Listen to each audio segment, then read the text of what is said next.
Welcome to Et Al., a podcast from Baylor University Press, where we interview authors and publishing experts to bring you the best scholarship in the fields of scriptural, historical, and theological studies, as well as the world of academic publishing.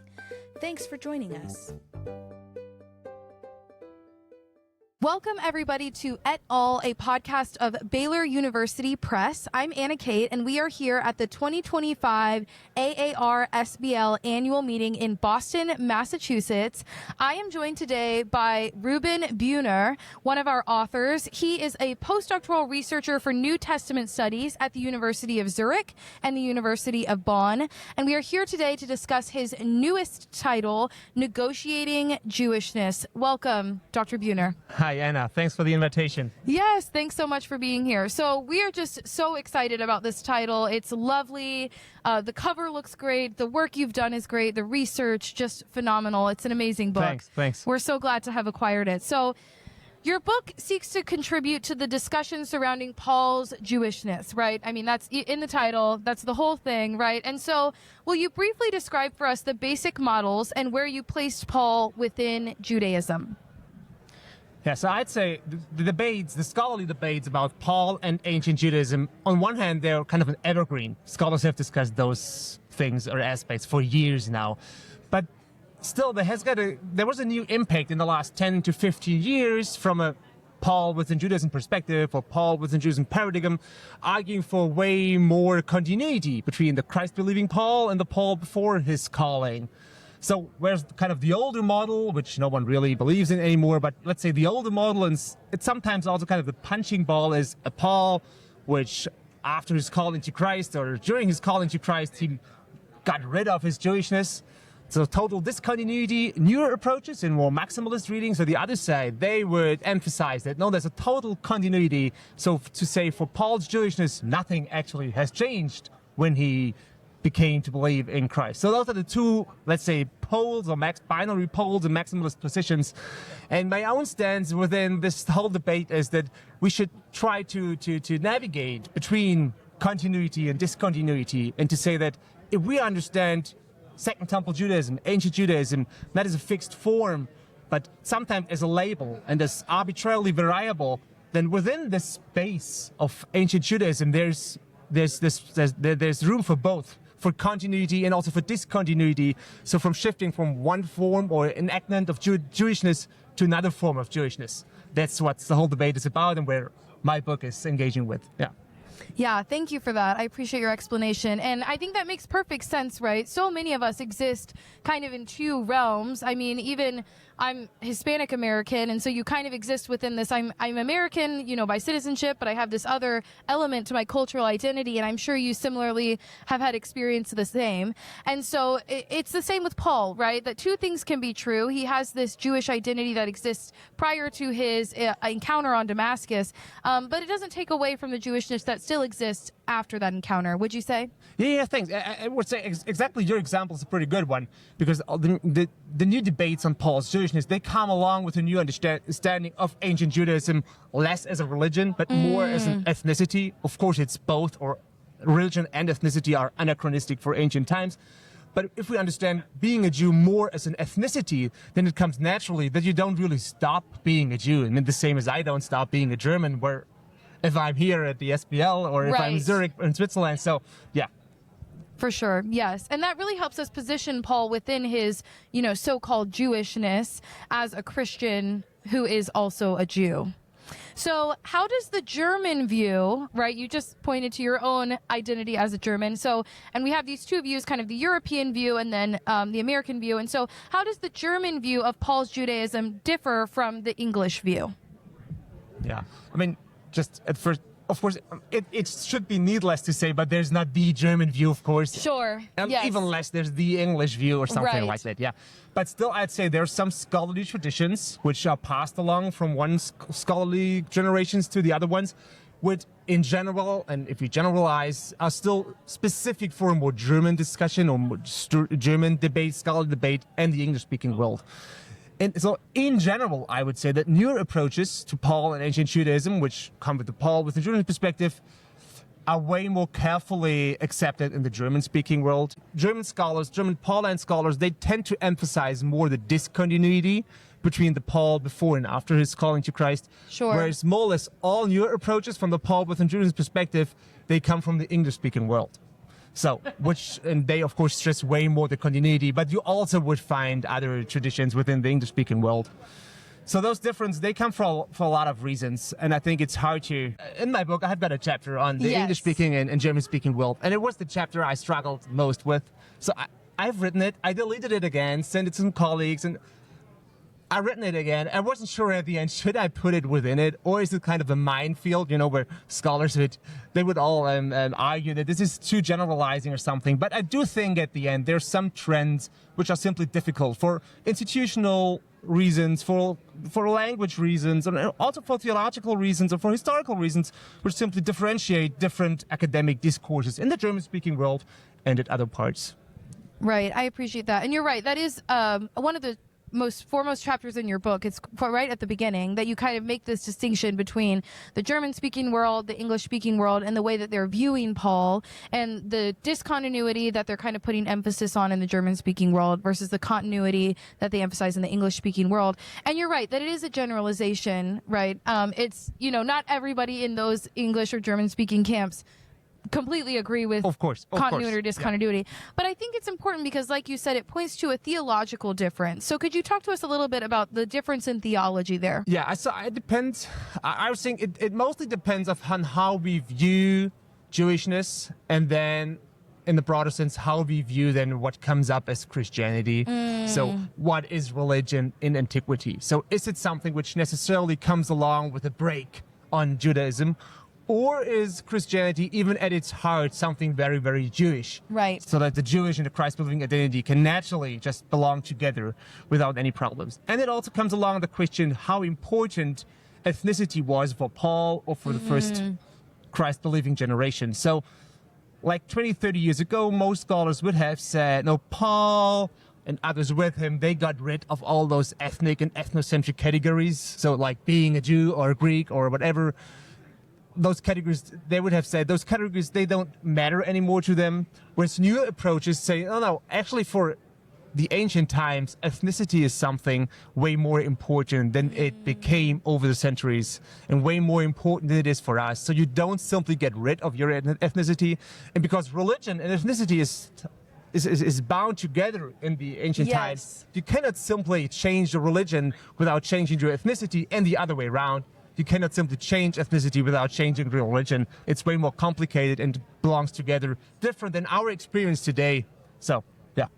Yes, and they are so tightly bound, as you've pointed to. And I think for Paul especially, kind of living in both worlds, maybe one foot in each camp in some ways, and at the same time, both feet in both camps, kind of existing in both worlds in partial ways and then in full ways as well. I know what you mean. I'm not totally sure Paul would agree with this picture of one food in each camp. Okay. I think for him, it's actually more one camp.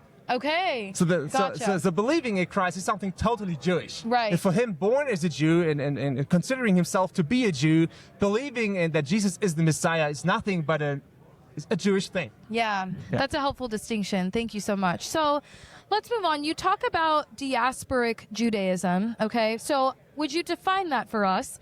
And then in what ways does Paul differ from or align with that characterization? Yeah, so by diaspora Judaism, I think or all scholars today, what we don't mean is we don't contrast the Hellenized form of Judaism with a not Hellenized form of Judaism. Those older approaches don't work anymore.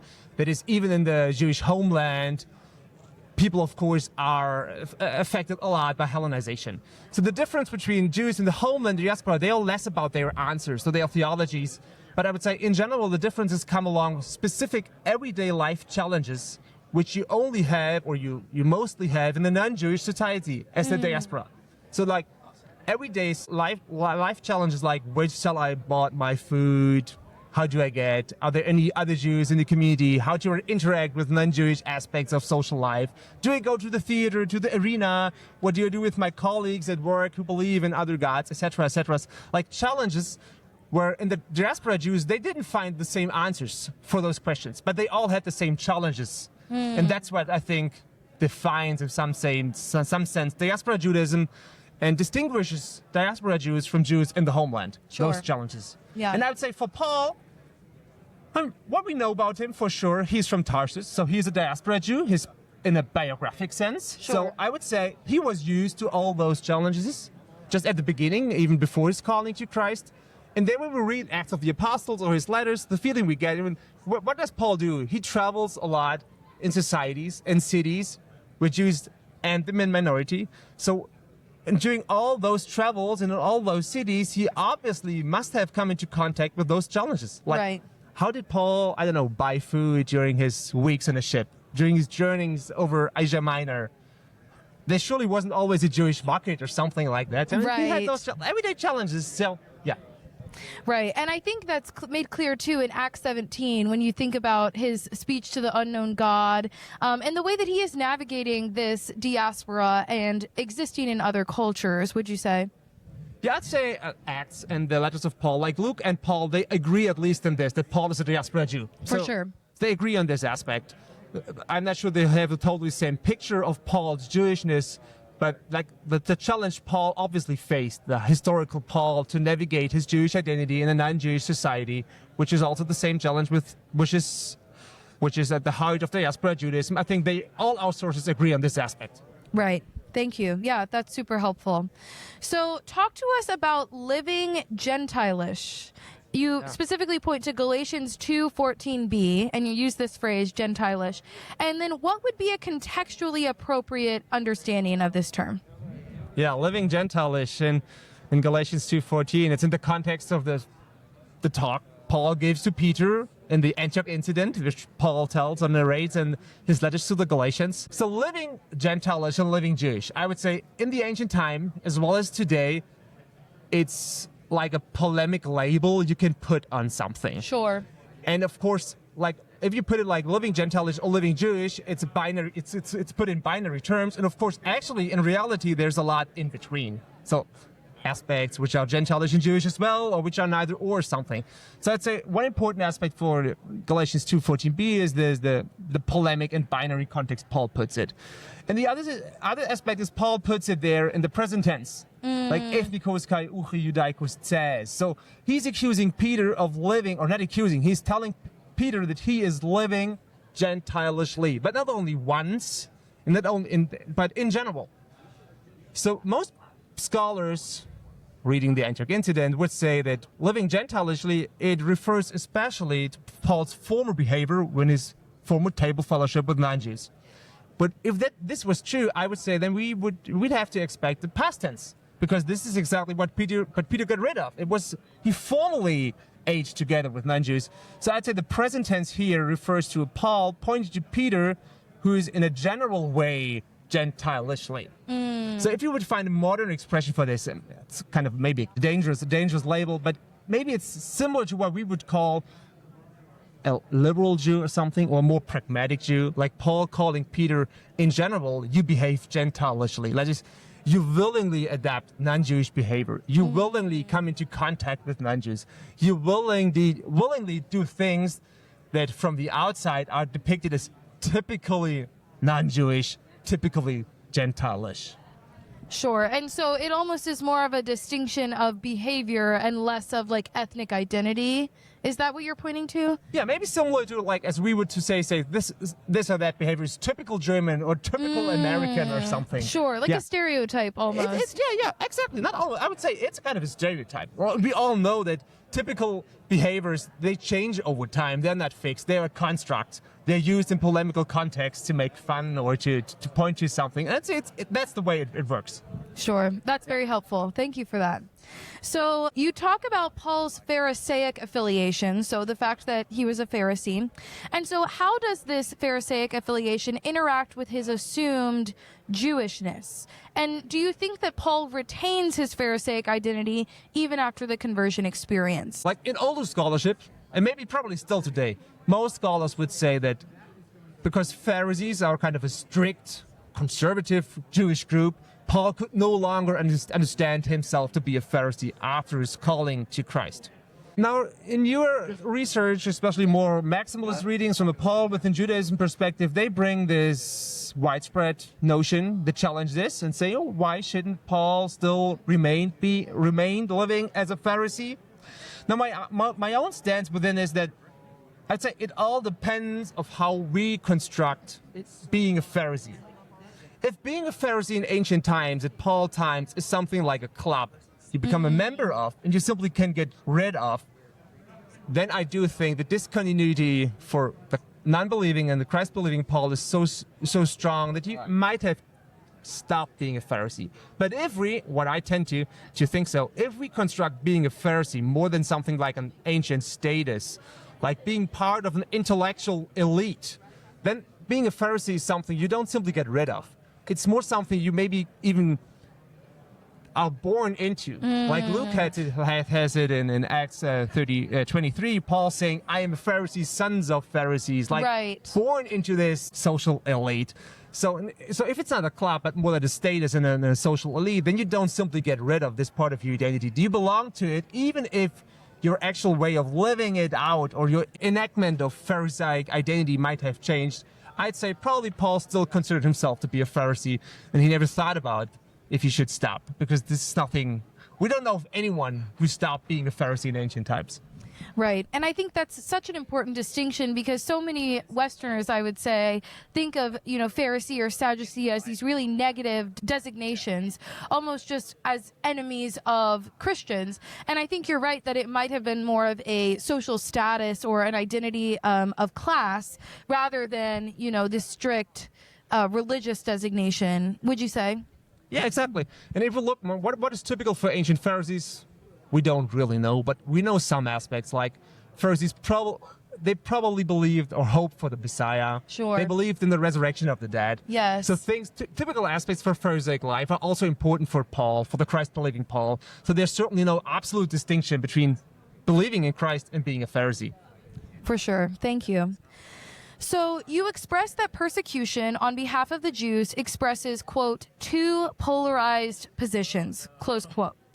Namely, either he is punished for not being among them or he is punished as one of them. And then you quote Sanders in saying that, quote, punishment implies inclusion, close quote. I think that's such a powerful quote. So what is your read on this controversy? Is Paul an insider or outsider for being punished by the Jews? Yeah, there is a scholarly debate. Yeah, punishment implies inclusion. I do think it's a really powerful quote from Sanders. There's a long scholarly debate about this, and I'd say, does it point to Paul being within or outside? I would say both or none of it. Probably more both. It points to both because in ancient times it's simply unrealistic that any ancient Jews persecuted someone outside the Jewish realm. Sure. Like Jews didn't walk around in some ancient cities and punished any people simply because they thought or believed in a way or behaved in a way they didn't like to. That's nothing you can do, especially not in diaspora, but pretty sure even you couldn't do that in Jerusalem or like somewhere in Israel, Palestine. Which means, if we follow this line of thinking, that when Paul was persecuted by other Jews, he in some form must have willingly accepted this as kind of an inner Jewish or maybe inner synagogal punishment from other Jews. And he always had the option just to say, okay, I'll leave this club. I'll leave you. I stop being a Jew. Leave me alone. I don't want this. Right. So the fact that he was punished by other Jews, it points, at first I would say that Paul himself wanted to see him within Judaism, that Paul himself still sought contact with other Jews, that Paul himself maybe still went to the synagogue, to other Jewish groups, that he had a lot of, he wanted to be, that he himself understood himself to be within Judaism. On the other side, punishment of Paul's by other Jews also points to the fact that other Jews were of different opinion. Right. They thought Paul is outside the boundaries or outside of what they believed to be an orthodox, a real form of Jewishness. So that's why they punished him. So I'd say it points to both. Like an ancient debate, which is maybe quite similar to the modern scholarly debate, how does Paul relate to Jewishness? And it all depends on how we define Jewishness. And that's a crucial point today in scholarly debates and even in antiquity.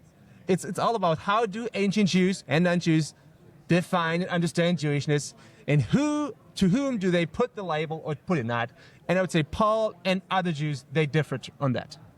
Sure. And so I think similarly to what you're saying, it does kind of indicate this inclusion or exclusion in that with Paul, at least, he kind of has an opportunity to opt out and doesn't, and rather is included in that categorization as a Jew. Would you say? So at this point, I do think there's some comparability on the discussion of what is actually Jewish. Right. What is right. Well, thank you so much for your important work. And I think something that is so great about even the title, Negotiating Jewishness, is that you kind of are taking us through this both and, that Paul is existing in Jewish and Gentile-ish circles, and that he kind of moves through the world and through his experience as both, and that you said that they're kind of in some ways one and the same, in that in his Jewishness he experiences his Christianity. Yeah, they're both the same, and especially I think for him this is believing in Christ is nothing alien to Jewishness, but it's just a natural outcome. I mean, you hope for a Messiah, then you think Jesus is the Messiah. What else should this be than the natural conclusion of a Jewish identity? Right.